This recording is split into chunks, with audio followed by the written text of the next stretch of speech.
All right, let's talk a little bit about advocacy, as far as how you see it in your role for the as superintendent of public instruction. So I think advocacy is one of the primary roles of the state superintendent. Advocating with the federal government, advocating with the state government, advocating with communities and school districts. I think that's one of our most important roles. As we see the needs of our young people, of our system, as the state superintendent, it's going to be my primary role to make sure that I am the voice then for what needs to be changed at the kind of the legislative level. Begin, Erin. Yep. You there? You said I am the voice, and then it went. Yeah, I need to be the voice of, where does change need to be made at the federal level, at the state level, and local districts, and really that advocacy is more, how do I use the bully pulpit to talk about what's important? And I want to go to something that I haven't really shared yet, but I think it's absolutely critical that the state have a clear vision for what is our goal for public education, because it's almost impossible to advocate if you don't have a roadmap for where you're trying to go. Okay, that's very true. You can end up advocating for all these random things, but one of my greatest passions for this office is, if I have done something effective, if there's one thing that I leave behind, I want to leave behind a roadmap that really helps us as a state see how to move children from early childhood all the way through to beyond high school. I want to have a really clear roadmap that students can understand, parents can understand, educators can understand. How could I effectively move my child from the beginning of the system to wherever they need to be in order to be their best selves, whether that's apprenticeship, tech school, four-year college, community college, whatever that looks like. And I think if we have a really clear roadmap, a really clear strategic plan, that makes it much easier for me to advocate. It makes it much easier for me to send other leaders out to advocate. That's powerful. That's powerful. Yeah, you're right. It seems like often people advocate for whatever the hot thing is, you test, or this type of teaching, or this type of, and it's like, okay, why we're off target, right? We're advocating for all these extraneous things. How do these pieces fit into the puzzle? Let's do that first before we reach out and grab this hot new technology. Yep. Yeah. Okay. Man, this is a deep conversation. So how does your advocacy look at the federal level versus the state and local level? Because I see the way I understand it is that you're an advocate going both ways, right? So you're an advocate for the children on up for everyone on up to that matter, right? The federal government, local government, and state government. But also from the other side, you have to advocate to the students. Okay, this is what we're going to do for you. Correct. Right. Correct. So, or this is what is available to you, and this is how we're going to help you get there. Right. Right. So, I guess I did unpack that, but unpack that a little bit for me. Well, that's my view. I'm sorry. So one of the things I would say is at the federal level, I mean, I think for a long time, we've had these federal policies that have just been done to us. And I think we need to be more intentional, or I want to be more intentional as state superintendent about using every opportunity at the federal level to push the system a little bit more even. So whether it's about testing or standards, I believe I have an obligation as a state leader to use my voice at the federal level, because so much of the federal policy happens to us. And, obviously we have senators, we have people in Congress from our state who can represent us. But the reality is, as the state superintendent's office, we should be the experts on education. So we should, in a different way than a state senator goes to Washington, D.C., we need to be the voices of the people on the ground. And I think that's absolutely critical. So I become the conduit as the federal government or, Congress is making decisions on education. I should be thinking about who are the people, boots on the ground in our state, who could go and testify in Washington, D.C. So it's not just me, but it's people who are actually in the work every day, who have stories from yesterday that they could share that are really appealing, persuasive, and all of that. So that's what that federal advocacy looks like. At the state level, it's really having my finger on the pulse of what are the needs of our state. And, if we have this really clear roadmap, how do I then see the gaps in the roadmap or the places that we need resources and be really intentional about pointing those out? And then also, how do I use the bully pulpit with young people? Again, I told you I've spoken to over 20,000 young people.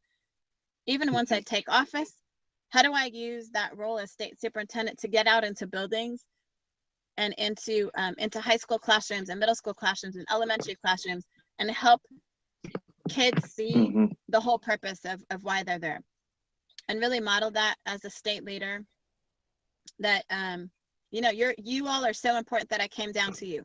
I didn't expect you to come to me. I came down to you. And I think something really different happens when kids see you're willing to go out of your way to come to them. And that's what I would like for my leadership team to be more active and present out in community, not just in our state capital. Yeah, that's important. I always felt that.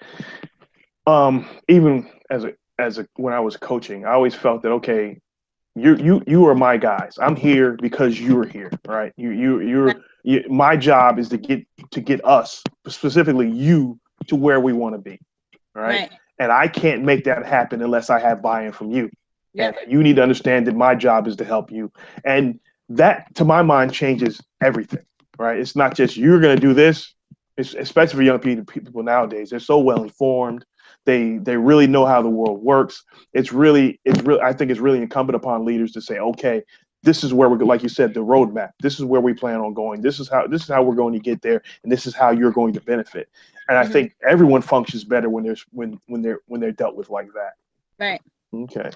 All right. Let's move on to you brought it up before, the educator's lens, how you view the role of education through an educator's lens, or just tell me about the educator's lens. Let's do it that way instead of me guessing. Yeah. So, I have, even as an administrator, tried to stay out in classrooms as much as possible, because I think too often when you get into administrative roles, you can become disconnected from the actual work that's happening in classrooms. And so, one of the reasons I decided to run, as I shared earlier, is that one of my friends said, well, how about you run the state office just like you do in the district and actually get out into buildings? And what if you were to teach a class once a month somewhere? Not all day, but what if I were to go teach an hour-long class in a different building once a month across our state, and throughout the course of the year, go to a different region of our state? We have 9 different educational service districts. What if each of the 9 months of school, I were to go and visit an ESD, and not just go and do a photo tour and shake a bunch of hands and kiss babies, but actually go teach a class, actually sit down with some students and their parents and teachers and listen to the needs of that community, because that's really what should inform the decisions we're making. One of the things I absolutely believe is that one size doesn't fit all, that school doesn't happen in a vacuum. School happens in a context. It happens in an environment. And if we don't know the environment, if we've never visited the environment, it's really hard to make decisions that are really best for that particular environment. And obviously, I can't get to all 295 school districts, but could I get to enough that I have a much better sense of what are the broad needs of our school system? And that will allow me to make better decisions for students and to advocate in a way that's really personal. I can tell a story from a school district I was just in last week or the week before, and that becomes much more compelling. Yeah, absolutely. And puts students and teachers on notice as well. They're like, hey, this person cares about us. They're not just sitting up in the ivory tower conducting business as usual. And I think that should make a big difference in how people perceive you. Right. Well, what's funny is I was marching in a parade in one of our Black communities on the southeast side of Seattle. And one of the leaders there came over to me and said, you know what is funny, Erin? He said, I think our people love you so much because they've seen you for 8 years. So you were coming into our community long before you decided to run for office. And that's what resonates for people. They know that if they've seen you for 8 years, they're going to see you again when you get elected. And that's who I want to be. that's the kind of, I didn't just start doing this because I was running for office. It's the kind of leader that I've tried to always be. And I want to continue to be that kind of leader. That's great. That's great. Yeah, it makes a big difference when people see you. You know, it's like, didn't we vote for somebody last month, or whatever? I haven't seen him since we voted for him. All right. Exactly. Yeah.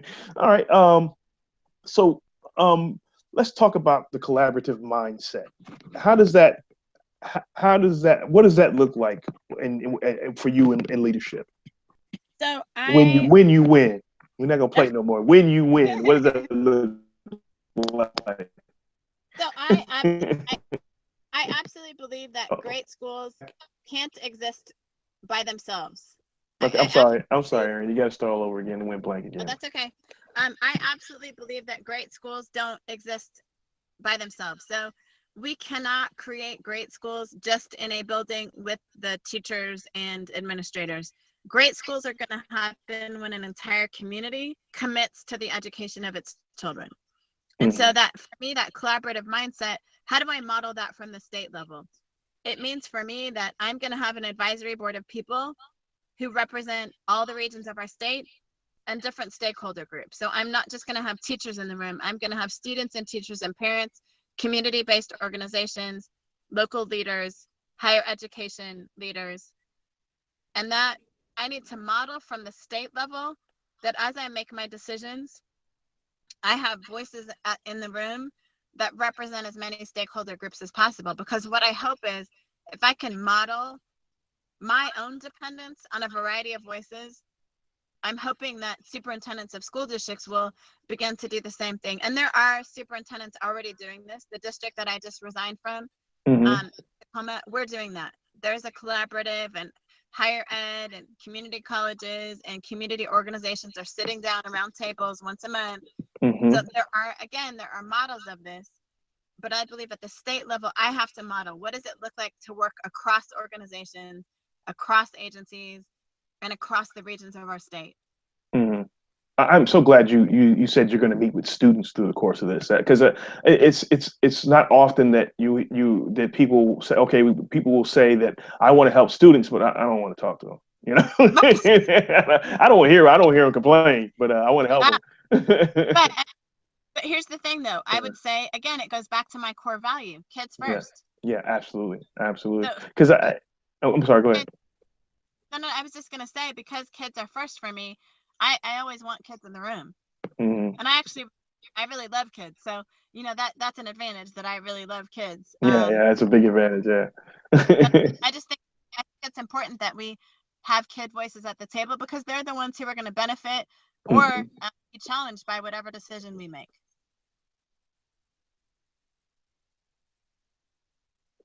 We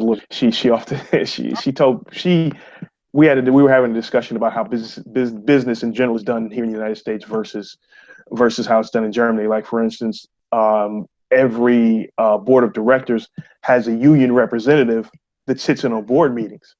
And I thought about that, and I was like, wow, that's amazing. And it kind of, what you're talking about kind of reminds me, okay, yeah, the people, because like we discussed when we were on the Project Sanity, the people who are on that work floor for this union, in this union metaphor, right, or in this union analogy, or in your case, the students are the ones who are on the work floor, who may have the answers to many of the questions or many of the problems that. All right. Well, I was just saying that it's great that you want to have the people who are supposed to benefit most from what you're working on, to have them in the room, and that's so important. Yeah. Yeah. Okay. All right.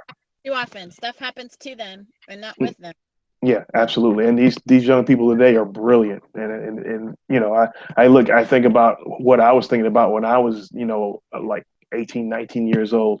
I wasn't as worldly as these kids are. I wasn't, the young folks are just amazing. All right. Let's talk about, I want to talk about systems alignment. And one of the things you pointed out on your website. Tell me about systems alignment in your role when you win. So it's fun. Yeah.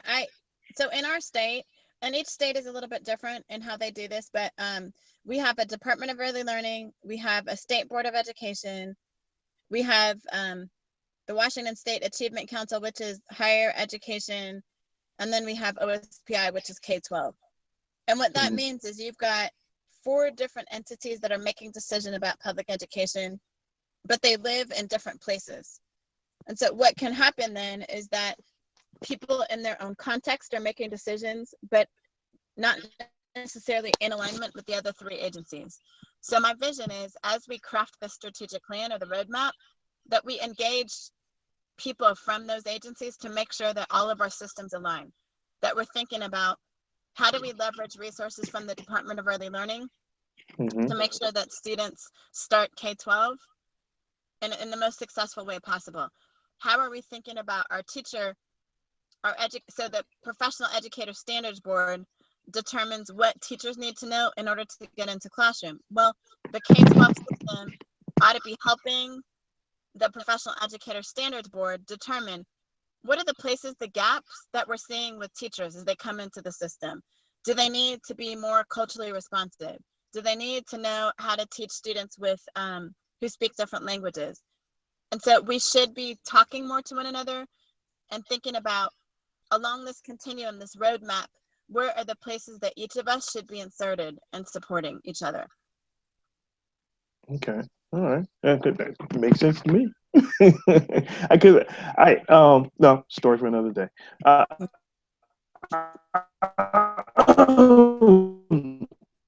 Okay, as you said, the systems, as aligning these systems. So how, I guess it would vary based on what the need is, but how would you, in such a huge and cumbersome system like a state education system, how could you streamline that training? Do you think about putting it online, doing seminars, or would it just vary based on the training, that you're doing? I think we need to do a variety of things. So I think we almost need to have like a smorgasbord of opportunities and options. So we have some training that's online, some training that's regional. We have 9 regional agencies. So how do we leverage those regional agencies? Maybe we have an annual regional conference. I think it needs to be a variety of ways. We do have technology. So I think we can use technology as a way. I love technology, but very much like assessment, we can get so caught up in technology that we miss personal interaction. And there's something really powerful about having a live person up in front of you. Oh, I'm a firm believer in that. That changes everything. Right. Having people in the same room, engage with one another. I mean, there is a place, I think, for technology in teacher and in really helping support best practice. But my personal is, how do we do more to create opportunities for people to learn right alongside each other? Absolutely, because I often think about people who didn't finish high school, right, and they want to go back and get their GED, right? Yeah, there's some churches have classes, some community colleges have classes, but that a lot of times people try to do it on their own, and that's not easy. Right. It's not easy. Even if you take some online classes, it doesn't, having a teacher in there who is on your side, hopefully on your side, who really wants you to learn, can change absolutely everything for an individual, especially for somebody who's an adult who's trying to get their life back on track or trying to improve their circumstances. Well, I think it goes back to what I said about student engagement, right? We need personal relationship. Absolutely. We need that foundation with other people to create safe spaces to try new things. And so, doing a GED online may be good for some people, but I think for the majority of people, they need that human interaction. They need that safe space. They need to know they have community that's all kind of walking through the same thing together. Okay. Yeah. That's great. So when it comes to student engagement, right? I'm sorry, I keep going back to student engagement. That's okay. And student engagement for obviously, I hate to say, I don't want to say obviously because I really don't know. Student engagement for young adults, for kids, and for adults is different, right? So what because this is one of the things that weighs heavily on me is these adults that are resources or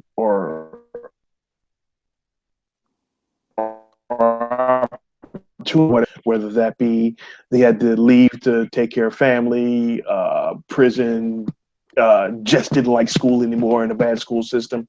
What do we, how to reach out to those folks and try to bring them back to the world of education? And what role does student engagement play in that? So again, I'm going to go back to relationship. What I would love to see, and there's some places that are doing this too, where they have community folks who kind of go out and wrangle those kids back in, who have built relationships. Here's the deal. It is no surprise for the most part when a kid leaves the system. Like, we know who those kids are. Yeah, absolutely. Instead of waiting until they leave the system, what if we had kind of these coach mentors that were assigned to schools or to communities who could go out and kind of, build relationship with those kids that we see are on the edges. And then if we be able to bring them back. But I would also say we have to have meaningful stuff for those kids to do if they're going to come back. We're going to throw them into a room on a computer to finish some classes. I just think for a lot of those kids that school didn't work, just throwing them on the computer is not necessarily the answer. For some kids, that may be the answer. For some students, being in a building with 1,500 other students is just overwhelming. And so I think it's getting back to, how do we identify the needs of a student and then provide the kinds of environments that are best for that student? So some of our students drop out or they're pushed out because the work isn't relevant to them. They don't see how taking Algebra 2 or Algebra or trigonometry makes sense for them. And so it's like, forget it. They're not the only ones. Jeez. Yeah, I know. But I think for some of our students, they just don't see the relevancy. And for some of those young people, they need to be in like a cosmetology program or mechanics program where they see like, this is why we use math. This is how we use math. This is where like I understand this context. For some of our young people, they're coming out of trauma and they just need a quiet place where they can get some things done without the distractions of a big school building. And so for those students, maybe that computer lab is the best place for them at that time. For some of our young people, they're taking care of a sick parent or small brothers and sisters. Could we work out where they only have to come to school like evening classes? Or, I think we need to create multiple opportunities and ways for kids to show up. And I don't think we've done a very good job of that. It's almost like, if you're 15 to 18 years old, you got to show up from 7 o'clock to 2:30 in this particular place in order to be successful. And that's assuming that every kid is able to do that and that that's best for them. I think that's problematic. I think we need to create multiple ways for students to get their learning and to get their schooling. Yeah, I agree. Because I mean, you may not have noticed, but I'm ADHD, right? So school for me was painful, right? But my parents put up, right? So the environment was a little more conducive to me learning. Often my mother says I did learn by osmosis, but it was an environment that was better suited for my condition, right? I mean, I was undiagnosed at the time, but it was better suited for my condition. And I often wonder about the kids that have my condition and have it even worse than me. Right. What happens to those kids? To my mind, I mean, you see those kids, you see, okay, I'm looking at this kid. He's going through the same things that I did, Right. Yeah, two out of my 3 sons, same problem, right? But yeah. My oldest one, he's on and doing he's living his own life. He's 25. But my 14-year-old, I see, matter of fact, he had an issue in school today. Again, a story for another day. And I'm like, man, that is his condition. Yeah. Yeah. And to me, what other conditions? There's so many other conditions out there that kids are suffering from, especially in those environments, right? That go undiagnosed or go unrecognized because we're not taking time to understand these kids. And it just bothers me that these kids just may never get that opportunity. So many kids just don't get that opportunity where somebody says, okay, this kid has this particular condition or is on this spectrum of a particular condition, and this is what we need to do to help them get through this time in their life. And sorry. That goes back to, if we're asking teachers to do everything and be everything, we're going to be stuck with that reality. So, that's why we need to take some of the weight off of teachers' shoulders and add some more counselors and psychologists who can help diagnose some of our young people, and not just diagnose them, because it's one thing to know if you know a kid's dyslexic, but you don't know how to help the kid learn how to read. Just knowing a kid's dyslexic isn't any good, right? Yeah, absolutely. So, my son was identified, he was diagnosed with dysgraphia, which most people don't even know, never heard of before. Yeah, please explain it to me in the audience. I looked it up after I talked to you last time, but please explain to the audience what dysgraphia is. Dyslexia is obviously when you're reading and letters flip upside down and sideways. So dysgraphia is when students have a hard time translating what's in their brain onto paper. So imagine almost everything that we do in school is transferring what's in your brain onto paper. Now, here's the other reality for dysgraphic students, and I think also dyslexic students. It is always a comorphology. And what that means is there's always something else that goes with it. So, as if dysgraphia wasn't enough, my son is also ADD, pretty severely ADD. And what that means for him is not only does he write poorly, his handwriting looks like a first or second grader at 21. I'm with him. So hard. He's not ever going to develop really great handwriting, but his brain is also working so fast that his messy handwriting can't even keep up with the speed of his brain. The other reality for dysgraphic students is they don't think linearly, they tend to think in cycles. And so imagine if you have them talk about history or, write an outline for a book, they don't think A, B, C, D, they're thinking in a cycle. And so you really have to provide them with some graphic organizers to help those students process their learning. Otherwise, my son really, really struggled. And even though we knew what his condition was, because most teachers hadn't been trained in how to support him, even with the best intentions, it was really hard for them to do what they needed for him. Yeah, I can imagine. But luckily, he had you and your husband, so that's a blessing. That's a blessing. Yeah. Yeah. All right. So,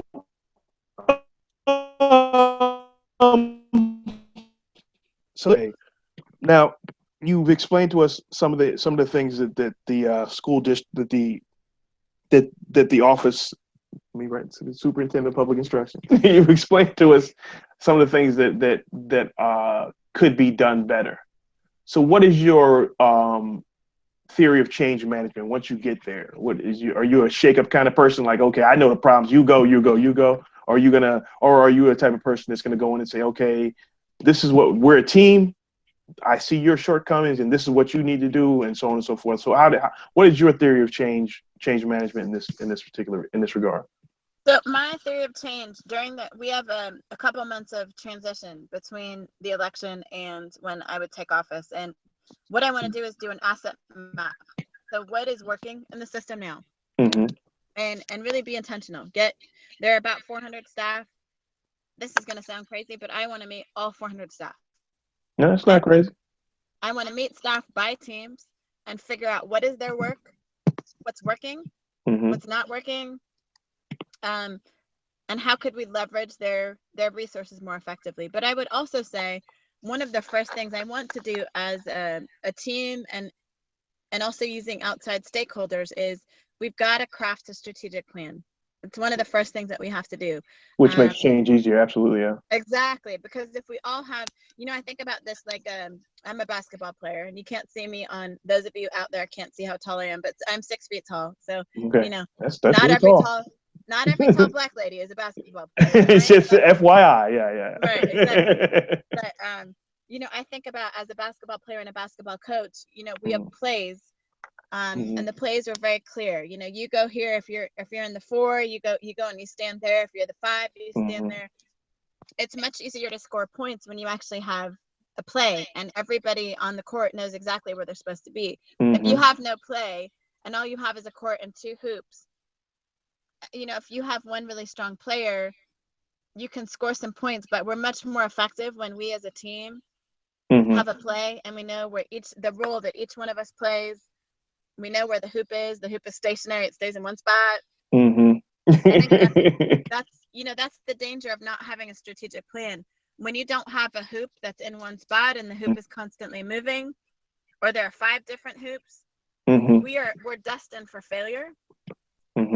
And so for me, that's why my theory of change is I've got to come in right away, figure out what are the assets, who's in the building, like where's my point guards, where's my centers. If I don't know who those people are, right, I'm not going to know how to put them in. When do I put them in the game? If I don't even know what their skill set is, absolutely, I can't play them well. So really my theory of change is figuring out who's on the team.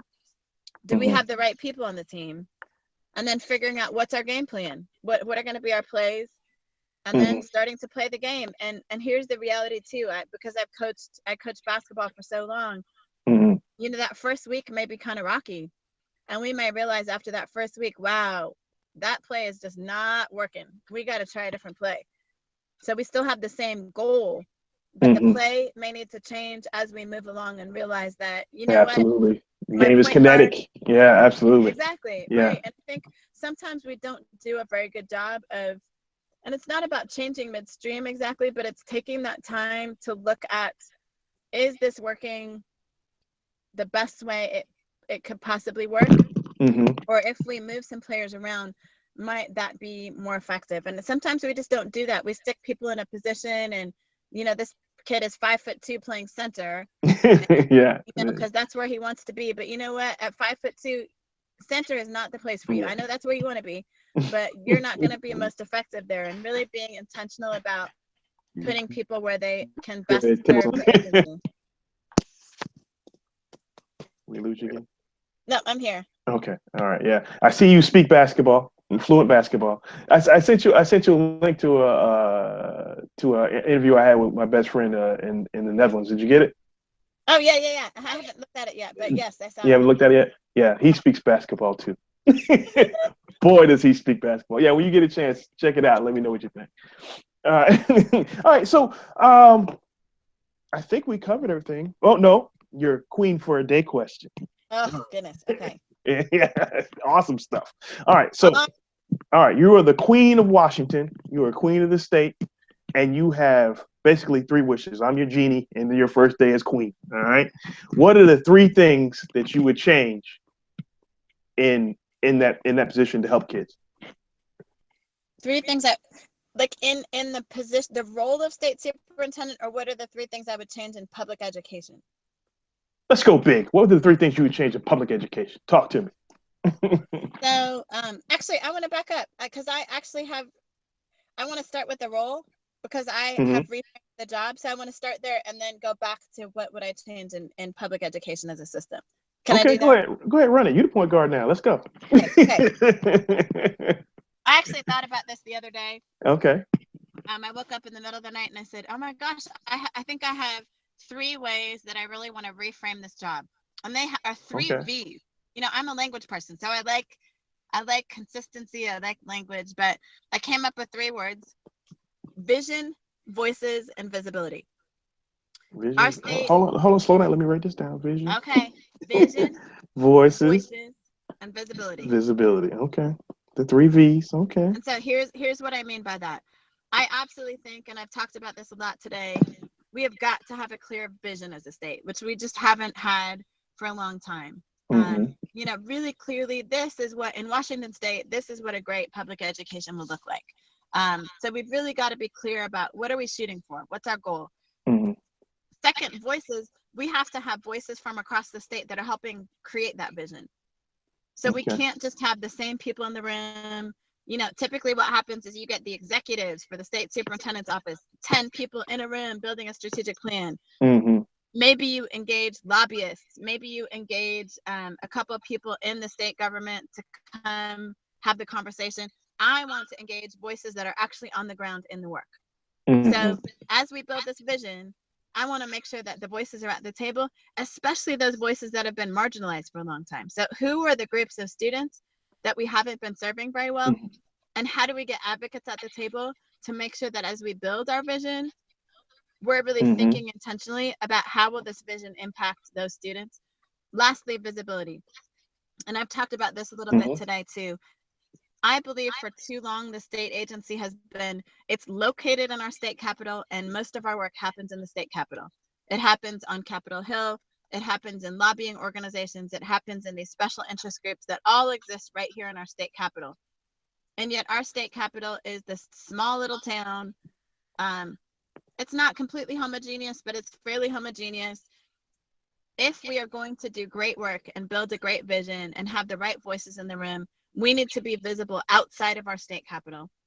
It means that my leadership team and staff at the director level need to be out in community, out across our region, getting to know the needs of community so that as we build our vision, we are connecting with the right voices. And we're being visible. I think, you know, it's interesting. Being the first Black woman to run for state office in our state, I'm very aware of what that means for our young people, not just for our African American young people. Having a person of color in this role suddenly changes the perception of what's possible for young people.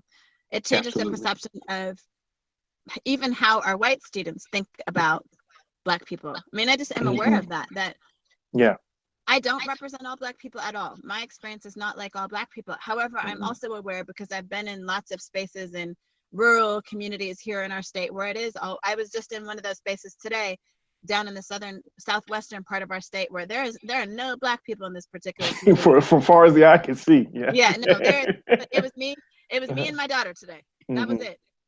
But teachers said they so appreciated being able to hear from me, because I provided a different perspective. And so, you know, I've got to be visible. If we're going to talk about equity, I have to leverage the reality that I represent a demographic in our state that we have not served well. And I have to use my position and be really visible to model, but also to challenge the system. Yes. So if I could be queen for a day,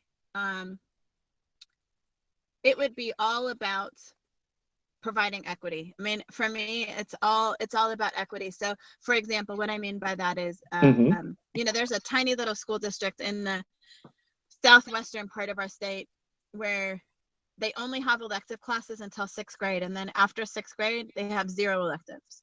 Nothing, no music, no art class, no theater, because their district is so poor, they can't afford to pay for any of those elective teachers.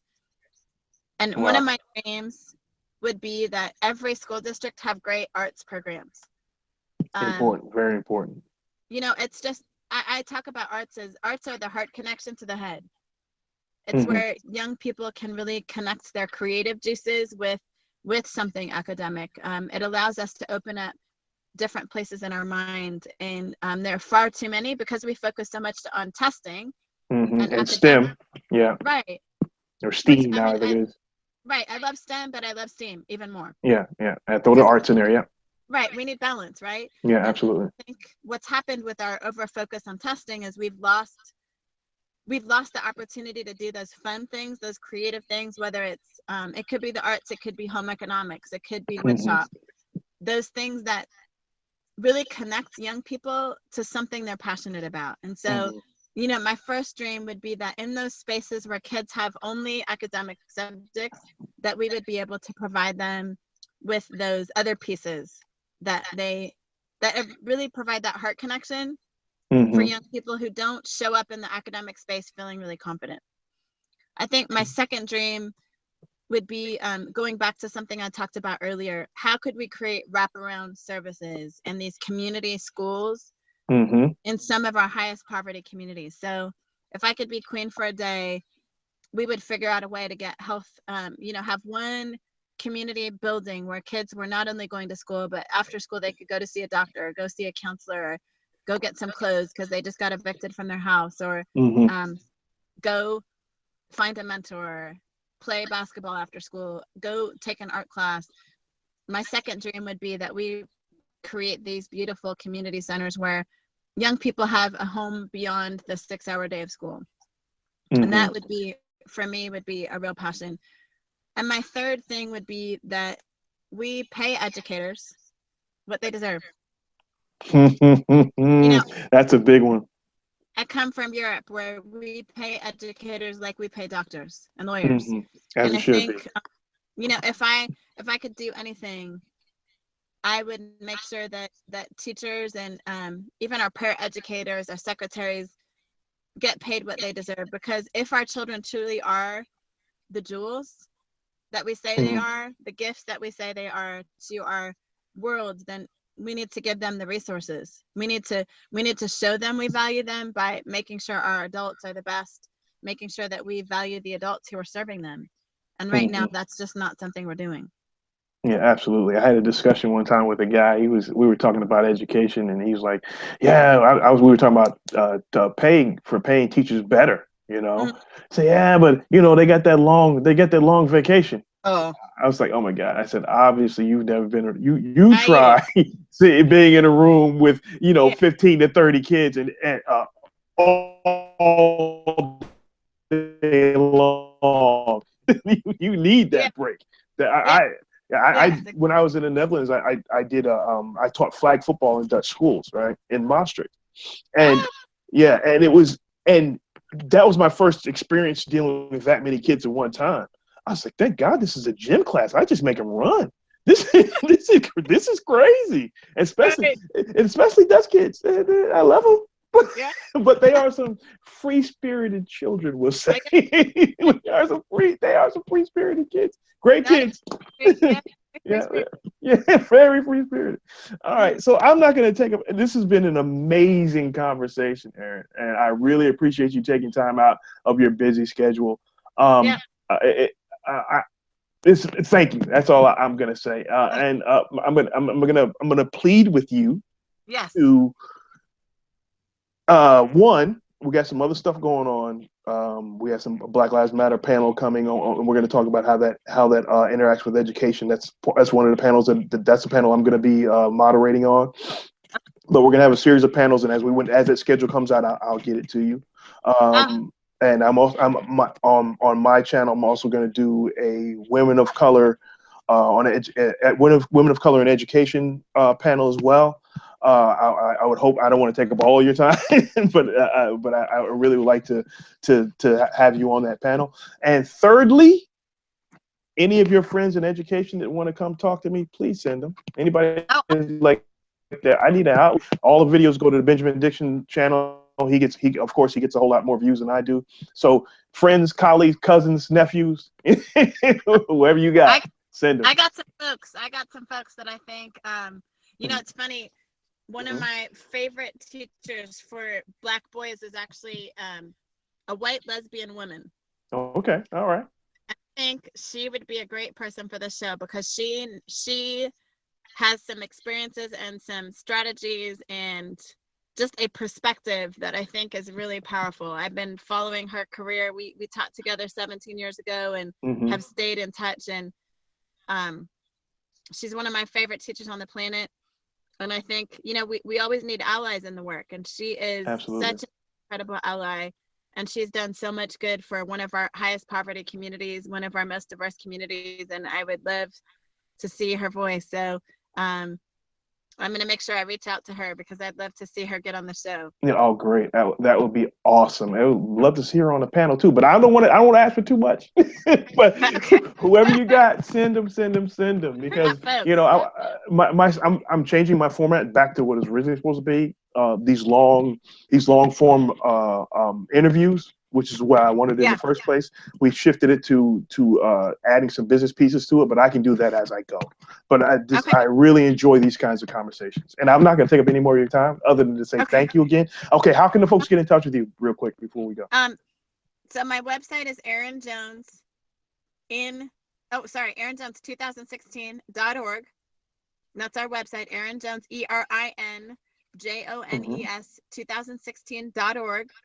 And I would suggest that folks check out my TED Talk. I have a TED Talk on the media page that tells my story, which is a really, really unique story. It's actually a great TED Talk for students. So students from ages really 4th grade through college. It's just a powerful message about perseverance and diversity and making assumptions and writing your own story.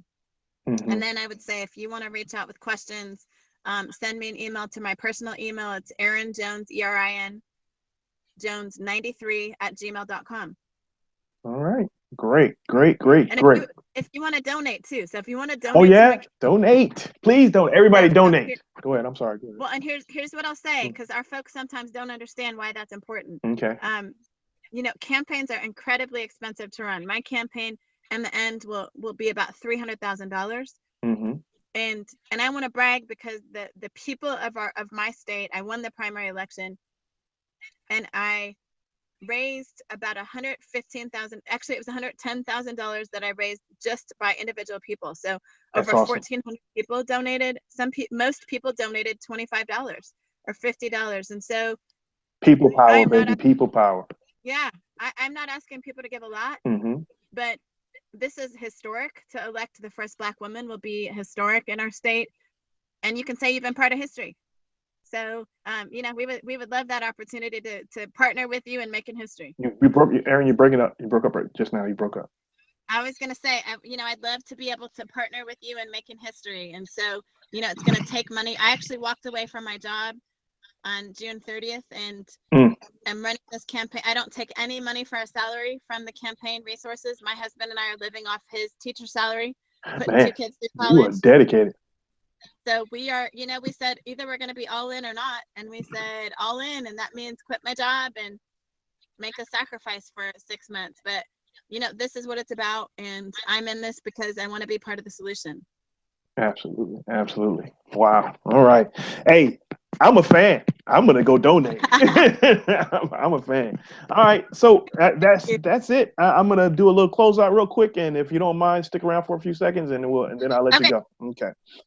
All right. This has been the Louisa Project 2027. This has been an awesome conversation with Erin Jones. I'm going to make sure I get this right this time. I'm going to read it off the paper. All right. She's a candidate for she's a nonpartisan, right?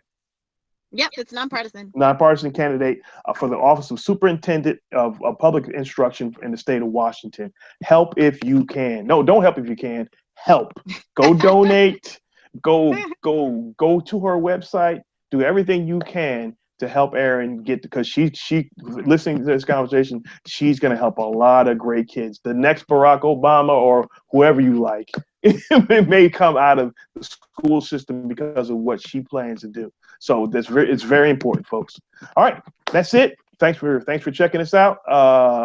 You know where to find us. I'm not going to bother you no more. Have a great day.